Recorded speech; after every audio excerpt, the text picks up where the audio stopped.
Depois faz uma pesquisa aí com os nossos irmãos do Nordeste, vão te explicar o que é bater a caçuleta. Mas pandorga vocês conhecem? Pandorga conhece, a turma do Sul conhece o pandorga. Pipa, papagaio. Lá não solta pandorga? Não? Mas trilegal? Ah, trilegal sim. Quantas expressões nós temos diferentes, não é? Num único país, tantas expressões diferentes. Eu acho isso fascinante. E você sabe que a Bíblia não é diferente. A única maneira de entendermos essas expressões é entender no seu contexto. Um dos grandes erros que nós sofremos hoje é a pessoa tirar lá uma palavra que está na Bíblia, ou um trecho que está na Bíblia, e dar um significado diferente daquele que deveria ter no texto original. Porque aí você pode dar qualquer significado. Deixa eu te dar alguns exemplos rapidamente. Quando o profeta Amós, ele foi descrever as mulheres ricas de Samaria, as socialites de Samaria, ele chamava de vaca de Bazã. Mas imagine um jornal hoje fazer o colunista social colocando fotos daquelas senhoras elegantes da sociedade, as socialites, e dizer: aqui estão as vacas de Bazã de Mogi. Não dá certo isso. Agora, por exemplo, Salomão, num dos livros mais românticos da Bíblia, que é o livro de Cantares de Salomão, esse livro fala da celebração do amor, do cortejo, do noivado, do casamento, das lutas do casamento. As descrições que ele faz, por exemplo, da esposa ou da noiva, dependendo do momento do texto, é que ela tem o pescoço igual a uma torre. Imagina isso aí. Não combina. Ou quando ele diz que a esposa ou a noiva tem os dentes como se fosse dente de uma ovelha. Eu já tive lá ovelha em casa. Se eu falar para a Júlia: olha, seu dente é igualzinho, vou dormir no sofá. Não vai combinar isso daí. Ou, por exemplo, quando ele diz que a beleza dela é como da égua do faraó. Quem, em sã consciência, quem com juízo no lugar, hoje usaria essas expressões para elogiar outra pessoa num relacionamento conjugal? Quem usaria?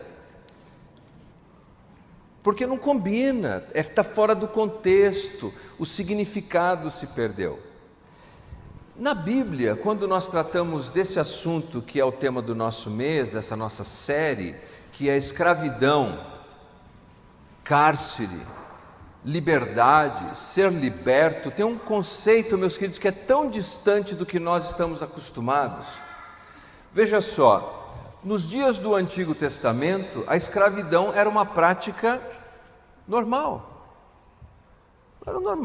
Era normal naqueles dias que um homem fosse dono de outro homem. Era normal que um homem fosse dono de uma outra família. E essas famílias, esses indivíduos eram reduzidos à posição de propriedade de uma coisa que poderia ser vendida, trocada.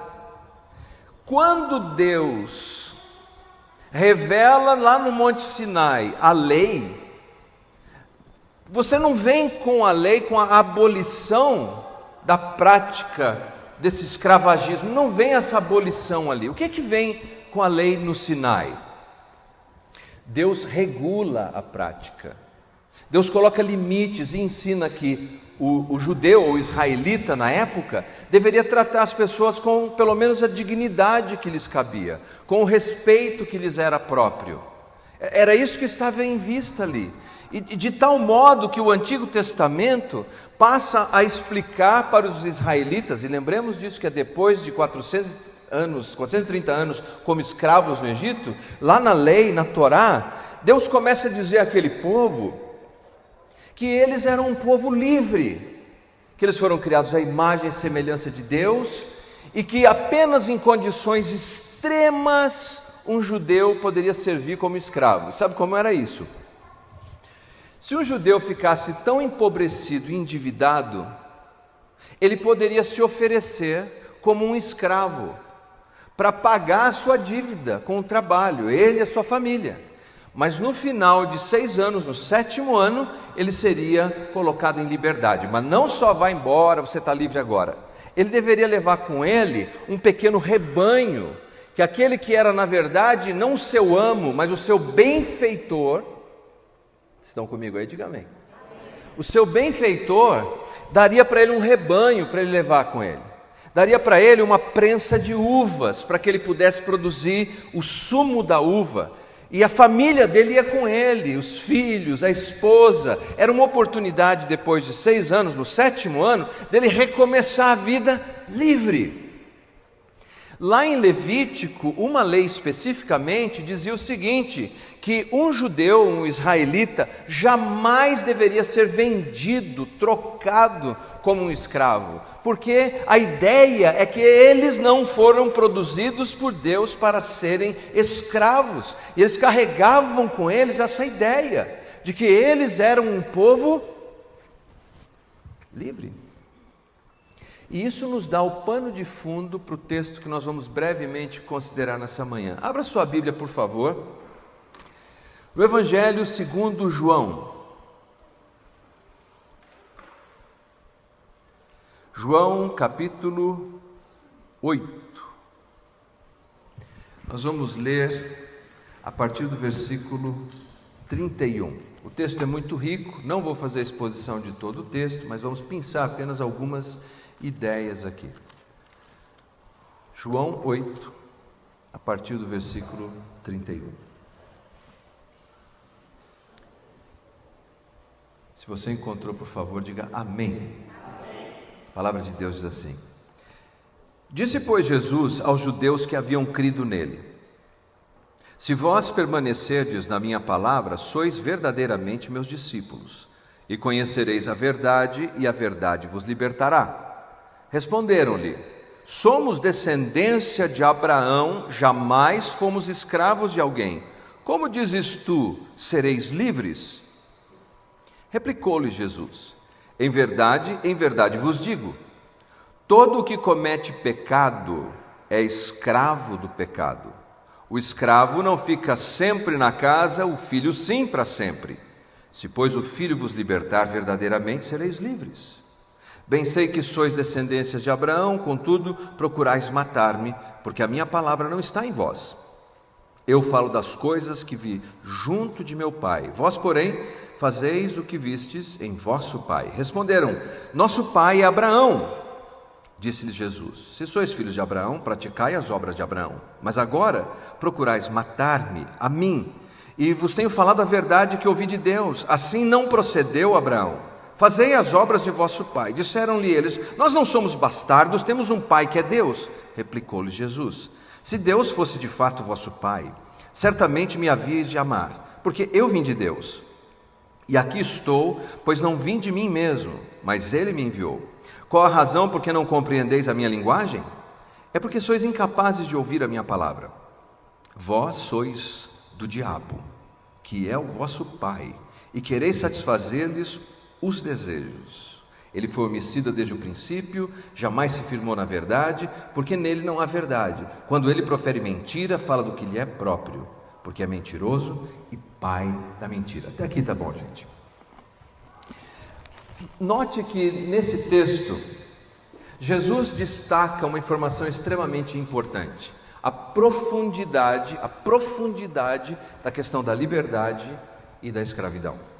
Os judeus pensavam o seguinte, considerando toda a história que nós vimos, da lei e como Deus percebia que eles eram um povo livre, eles, apesar de terem sido escravos no Egito, eles diziam: não, nós somos livres, eles não vão tirar a nossa liberdade, mesmo que cerceie a nossa habilidade física de ir e vir.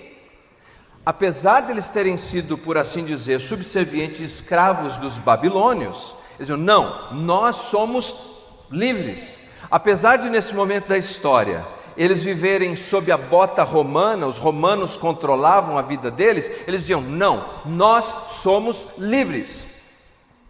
Assim, quando Jesus diz a eles: olha, se vocês conhecerem a verdade vai libertar vocês, e se o Filho libertar vocês, vocês serão livres, eles tomaram isso como uma ofensa, porque eles não conseguiam entender que a maior prisão de um ser humano não é o cerceamento da sua liberdade física, mas é o cerceamento da sua liberdade interior, da liberdade do coração, da alma, do espírito. Eles não conseguiam entender que tem gente que é fisicamente livre, espiritualmente, emocionalmente prisioneira. Eles não conseguiam entender que tem gente que carrega a pecha de ser livre, mas dentro de si mora um escravo. Eles não conseguiam entender isso. Mas o Antigo Testamento já nos mostrava, por meio das suas narrativas e histórias, que não são as prisões físicas que de fato aprisionam um homem. Você lembra da história de José do Egito? José do Egito foi vendido como escravo. Mas eu pergunto a você, em algum momento ele se rendeu à vida de escravo? Em algum momento ele passou a pensar como escravo? Agir como escravo? Falar como escravo? Nunca! E por essa razão, ainda que todas as prisões humanas jogaram aquele jovem lá no fundo de um calabouço sujo, a sua natureza não poderia ser contrariada, e ele ascendeu até a posição de primeiro-ministro do Egito, porque embora preso, era livre.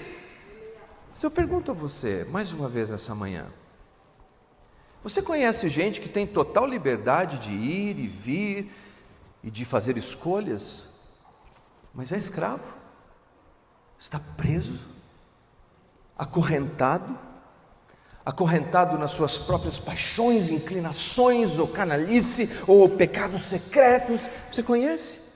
Gente que fica patinando no mesmo lugar e parece que não sai, não se liberta e não foge daqui, embora esteja livre, a porta está aberta. Está aqui, a porta está aberta. Você pode ir, pode vir, mas não consegue, porque a prisão não é física, a corrente não é exterior, é do coração, é da alma. Essa semana eu fui falar num evento para pastores e líderes, me receberam gente como se eu fosse um anjo de Deus, eu nem merecia toda aquela generosidade, só faltaram desenrolar um tapete vermelho. Terminei de pregar, desci, e quando sentei num canto ali fazendo uma oração, imediatamente veio um homem de meia idade, sentou do meu lado e falou: pastor, desculpa, eu preciso conversar contigo um minuto, tem uma coisa que eu quero te contar. E começou a chorar. E é meio difícil acontecer isso em conferência de pastor e líder, porque a gente sabe que pastor e líder não chora, né? Aí ele, tem exceções à regra.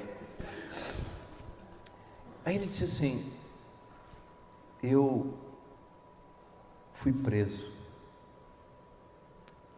eu fiquei 6 anos cumprindo pena, lá dentro da prisão, e chorando, lá dentro da prisão, pastor, eu ganhei um radinho de pilha. Ele falou: como é que é o teu nome? Meu nome é Márcio. Me conta mais, Márcio. Então, naquele radinho de pilha, eu conheci Jesus através desse radinho de pilha. E eu ouvia seu programa de rádio, que chamava Verdade Bíblica. Eu ouvia aquele programa. E aquilo foi transformando a minha vida. E eu comecei a falar para as outras pessoas de Jesus, do amor de Jesus, e de como a Bíblia é tão diferente, como a palavra de Deus é tão... E fui chorando. A essa altura eu já estava chorando com ele também, era um canto discreto, eu podia chorar ali. Ele falou: eu precisava te contar isso. Passaram anos e hoje eu sou um pastor. Sabe o que é lindo da história do Márcio? Que quando ele estava sem liberdade física alguma, ele se tornou livre. As cadeias não podiam prendê-lo, as algemas não podiam prendê-lo. Dentro daquela prisão, o nosso irmão Márcio, hoje pastor Márcio, é livre. Os judeus não conseguiam entender isso. Eles achavam que com todos aqueles ritos exteriores e a observação rigorosa de um código legal, eles eram livres. Jesus disse: não, há algo mais profundo a respeito da escravidão e da liberdade. E a segunda coisa que Jesus nos diz é que o problema fundamental deles era um problema de ignorância do que era ser escravo. Versículo 31, por favor, veja na sua Bíblia, João 8, 31 e 32. Disse, pois, Jesus aos judeus que haviam crido nele: se vós permanecerdes na minha palavra, sois verdadeiramente meu discípulo, e conhecereis a verdade, e a verdade vos libertará. Flávio Josefo, historiador judeu, disse o seguinte, que os judeus tinham um apego inviolável à liberdade, e só de alguém dizer que ele poderia ser escravo seria uma ofensa, porque para eles somente Deus era o seu governante único. É por isso que na história dos judeus nós nos deparamos com tantas rebeliões. Eles se levantavam contra impérios mais poderosos que eles para tentar garantir essa liberdade exterior. Mas de repente Jesus disse: vocês têm um problema de boçalidade, de ignorância. Vocês não estão entendendo o que significa ser escravo. O problema de vocês é que vocês não conhecem, é a palavra, ignorância. Vocês não conhecem a verdade. A verdade está ali diante deles. Jesus, a pessoa de Jesus, não a religião, não o sistema, não o legalismo, não um código, uma pessoa, Jesus. Ele disse: e porque vocês não conhecem a verdade, vocês no fim do dia são escravos. Existe ou não existem pessoas que são fortemente religiosas, mas são escravos? Eu tenho que ir na igreja, eu tenho que ler a Bíblia, eu tenho que orar, você não tem quando você é livre. Você quer. Você deseja. Essa é a diferença entre ser escravo que tem e o filho que é livre que quer. E pessoas que são escravas não estão escondidas apenas atrás de pecados terríveis, não. Muitos escravos estão escondidos atrás de uma capa de religiosidade. Jesus falou: o problema é a ignorância, vocês não conhecem. O que eles pensavam? No texto nós vimos brevemente que eles pensavam que eram livres por causa do pedigree. Não, nós somos descendentes de Abraão. Eles pensavam que eram livres porque eles tinham uma história. Não, eu sou livre por historicidade, eu sou livre por etnicidade, eu sou livre porque a minha avó era crente, a minha mãe era crente, meu pai era crente, eu sou livre porque eu servi muito tempo na igreja, eu tenho uma história, eu fui presbiteriano, fui batista, fui da igreja bíblica, fui da metodista, eu passei em todo o caleidoscópio evangelical, então eu tenho uma história, eu sou livre. Jesus disse: você precisa conhecer. Isso não é liberdade. José Saramago diz o seguinte: o drama não é que as pessoas tenham opiniões, mas sim que elas tenham sem saber do que falam. O problema não é a pessoa ter uma opinião, o problema é falar do que não sabe. Outro dia uma pessoa me mandou uma mensagem com uma história tão estranha, gente, de teologia. Mas uma coisa que eu nunca li em lugar nenhum. E na teologia, o pastor Fábio sabe, na teologia, se nunca ninguém falou sobre aquilo, no mínimo uma heresia. Eu falei: mas olha, irmão, eu nunca ouvi falar disso. Ele falou: não, mas foi um teólogo que disse. Eu falei: mas foi um teólogo ou foi um ateólogo que te disse? Porque as duas coisas são parecidas, mas não são a mesma. Porque as pessoas derramam, inclusive nós às vezes derramamos a nossa ignorância a respeito das coisas. E Jesus estava dizendo: há um problema fundamental para ser liberto, para ser livre: conhecer. Primeiro, conhecer Jesus, a verdade objetiva. Ele é a norma para tudo, Ele é a norma para as decisões, Ele é a norma para a vida, Ele é a regra da vida, Ele é a fonte da vida, é Jesus. E segundo, conhecer a nossa realidade, quem nós somos e onde nós estamos, porque nós não seremos livres pela nossa etnicidade, historicidade, nada disso. Isso nos leva a um terceiro ponto no texto: a realidade implacável da escravidão. Jesus disse no versículo 34: em verdade em verdade vos digo, todo o que comete pecado é escravo do pecado. Todo, não alguns. É curioso que o que Jesus estava afirmando àqueles judeus não era, por assim dizer, uma novidade. Era algo de domínio público, que as culturas e os sábios conheciam. Por exemplo, os estoicos gregos diziam: somente o sábio é livre, o tolo é escravo. O Sócrates dizia o seguinte: como é que você pode afirmar que um homem é livre quando ele é completamente escravo dos seus próprios prazeres? É a realidade de ser escravo. É a realidade de todo aquele que pratica o que não deseja. O que é interessante é que as pessoas afirmam assim: não, eu sou livre. Eu faço essas coisas porque eu faço o que eu quero. Eu vivo desse jeito porque eu desejo viver assim. Nada poderia estar mais longe da verdade. As pessoas vivem assim porque fazem o que quer o pecado. Veja você, estão tão energizadas por aquilo que ela já não sabe mais o que ela quer e o que ela não quer. Como um amigo meu costumava dizer, como alguém que tem um cachorrinho e arrasta o cachorrinho pela coleira e aí coloca ele para comer uma comidinha ali e puxa, e ele come meio na marra e come. A segunda vez ele solta a corrente e puxa só pela coleira. A terceira vez ele põe a panela e o bichinho corre. Estão condicionados pelo pecado, estão condicionados por aquilo que é ruim, estão condicionados por aquilo que é mal e dizem que são livres. Não são livres, são escravos dessa vontade ruim, são escravos dessa vontade canalha, são escravos dessa vontade secreta, maligna que está neles. Jesus disse: essa é a realidade do pecado, que está presente em todos nós. Um homem se deixa dominar por um hábito e depois não consegue mais deixar aquele hábito. Um homem começa a se render na autoindulgência e aquilo o domina de tal maneira que ele se torna um impotente e passa a viver, como disse Sêneca, ele odeia e ama o seu pecado ao mesmo tempo.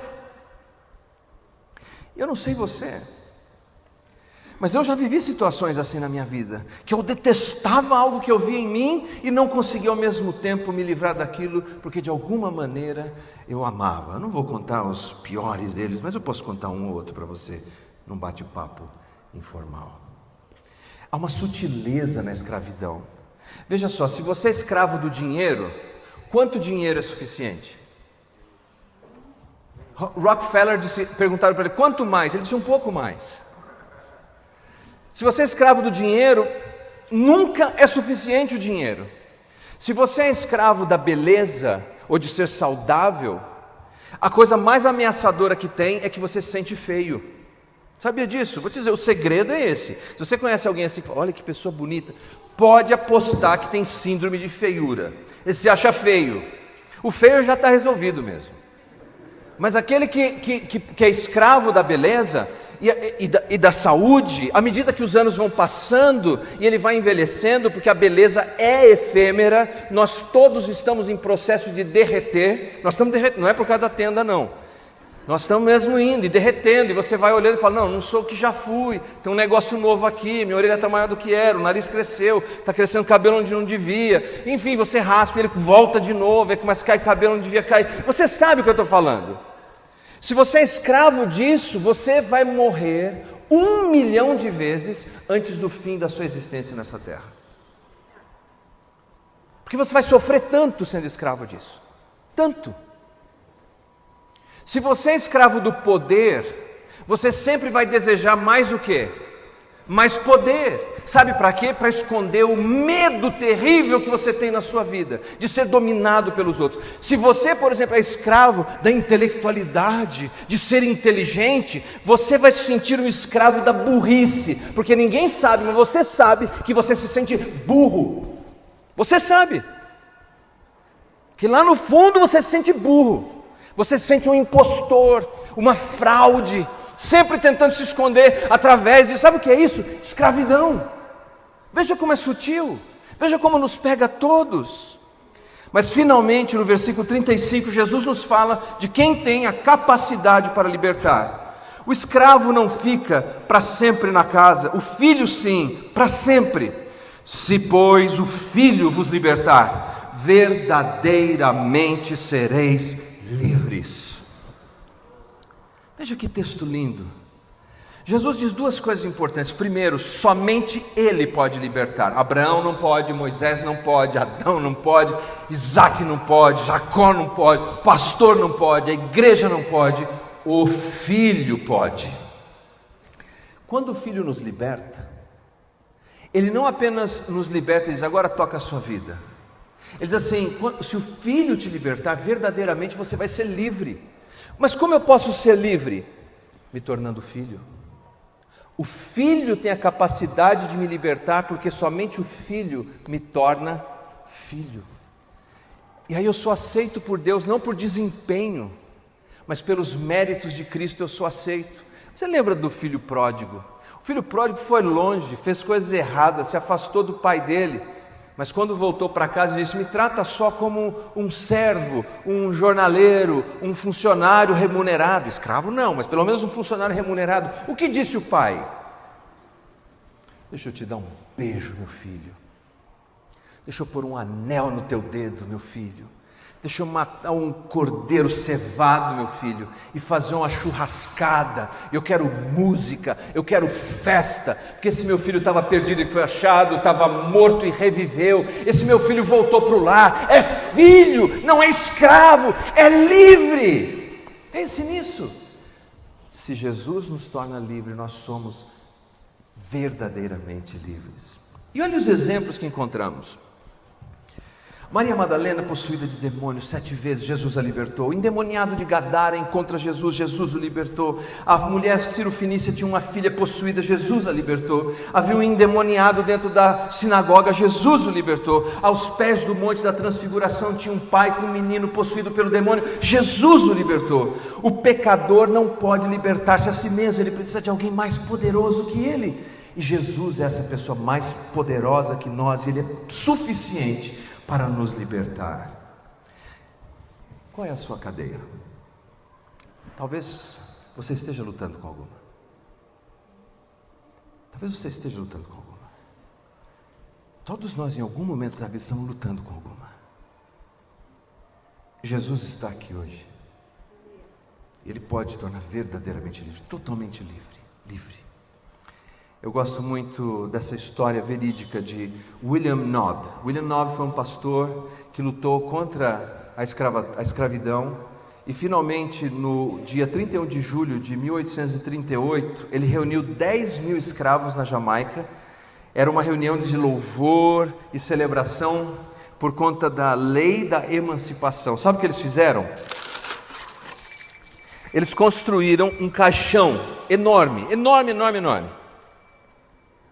E aí dentro desse caixão, eles colocaram chicotes, correntes, grilhões, ferro de marcação, roupas de escravo, tudo dentro daquele caixão. À meia-noite daquele dia 31, sairia esse edito de libertação.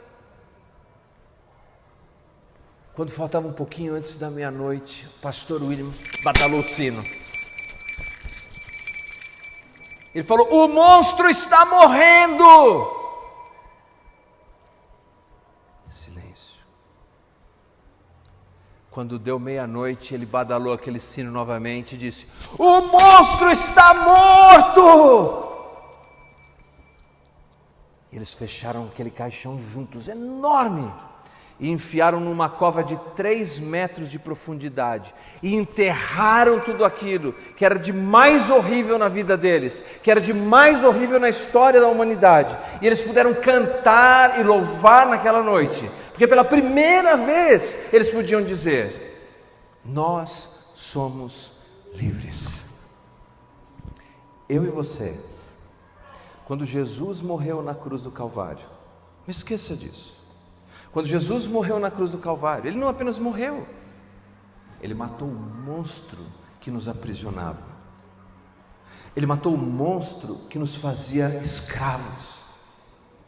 E quando nós olhamos na história do tempo, nós podemos ouvir as badaladas celestiais dizendo, o monstro está morto. Nós somos livres. O que quer que você enfrente, eu não sei onde você está, eu sei onde eu estou, mas eu sei que nessa semana, hoje mesmo, você pode encarar os seus monstros, os seus temores e dizer: morreu, já foi, não existe mais isso, não existe mais essa situação, não existe mais essa pessoa, não existe mais essa ameaça. O Filho me libertou e eu sou verdadeiramente livre. Vamos ficar em pé.